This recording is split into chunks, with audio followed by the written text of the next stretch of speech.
Today we have a hip-hop song.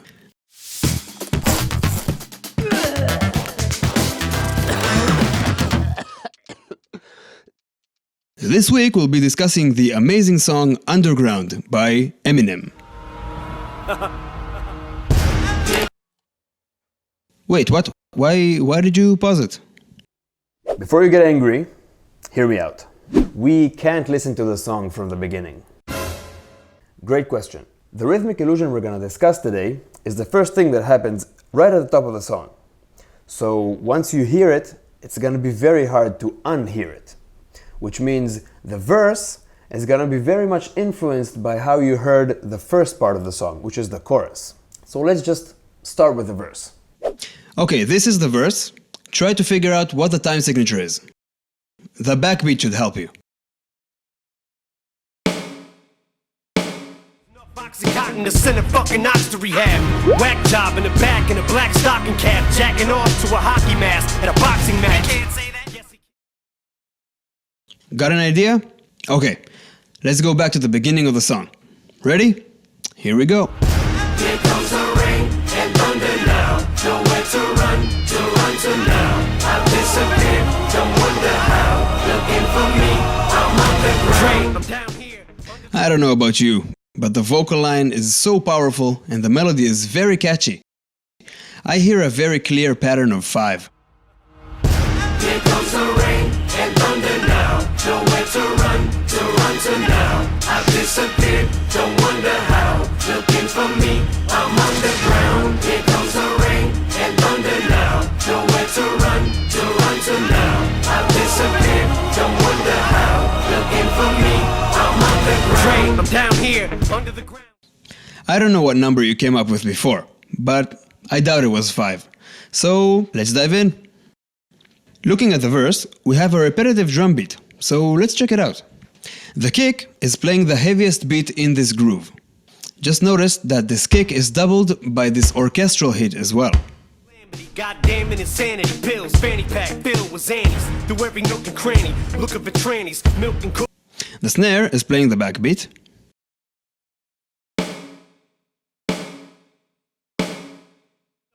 With me to make you believe. Cases of Maybelline makeup lay on a table of weed.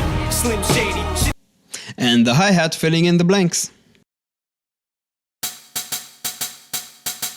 Bitch, 2 weeks in Brighton, I ain't enlightened. Biting into a fucking Viking and like I'm a Viking. Oh, lightning is striking, might be a fucking sign. I need a psychic. And now all together.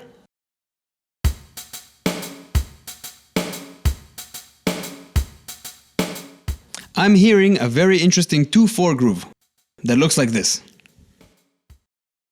In Western music, generally speaking, we're very much used to the idea of the heaviest beat corresponding with the first beat of the bar, the 1. But that's not always the case. In this song, the heaviest beat happens a 16th note before beat 1. This is where beat 1 is. Notice there's a rest there.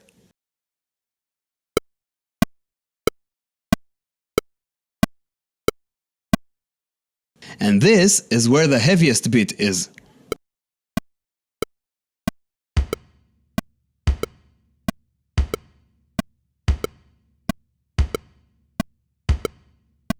If we add the hi-hat and snare,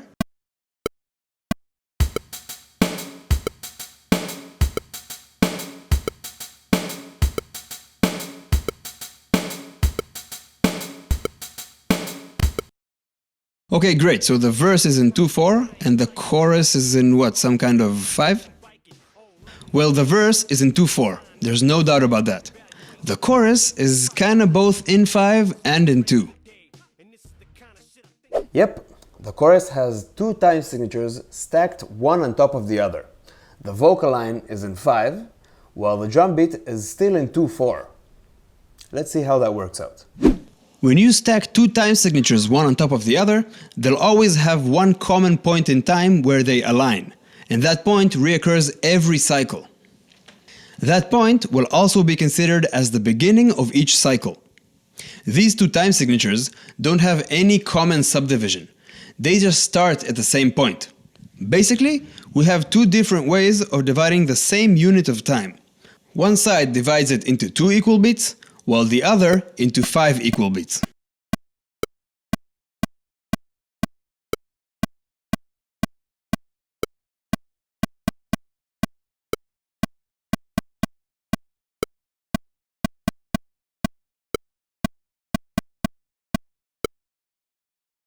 That collision point where they align is a very emphasized beat within this rhythmic structure or rhythmic event, and will usually correspond with the heaviest beat in the bar, which is, in most cases, beat 1. But remember how we said that in this song the heaviest beat is not the one? In this song, the heaviest beat happens a 16th note before beat 1. The collision point of this 5/2 polyrhythm actually lands a 16-note pickup before beat 1. That blows my mind. Having an idea as complex as this in a genre that doesn't have a reputation of being rhythmically adventurous is absolutely amazing. Cool, but there might be another reason for why this works as seamlessly as it does, when on paper it shouldn't. If we take a second look at the drums, we might be able to extract that 5 directly from the 2/4 beat. Let's look at it a little closer, shall we? Remember the hi-hat pattern from before? It has 5 notes in it, and some are shorter than the others. Sharon, can you give me a hand? Perfect. The first note is long, then a short one followed by a long one, and a short one followed by a long one again.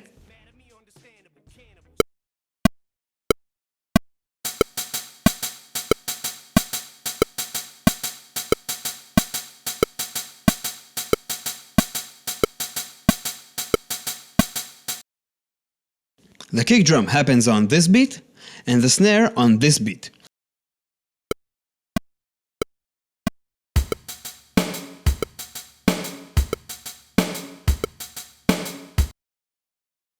Now, look what happens if I stretch them out just a little bit and make those distances between them equal.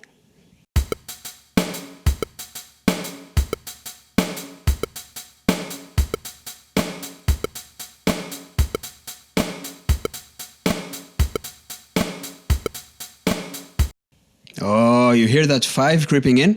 The truth is, the distance between this specific 2/4 groove and a straight up 5 pattern is very close. Okay, so finally, let's listen to the chorus again and try to listen to the drums as they're still playing 2/4 and not that 5 that is very much implied by the vocals.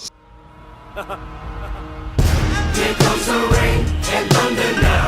Nowhere to run to now. I've disappeared, don't wonder how.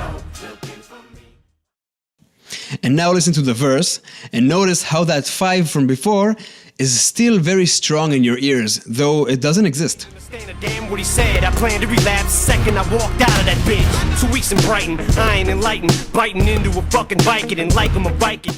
Anyway, I absolutely love Eminem. I always knew that he was very advanced rhythmically, but it's safe to say that this song caught me totally off guard.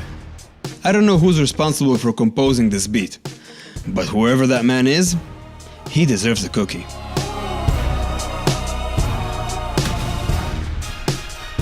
Thanks for watching. See you next week.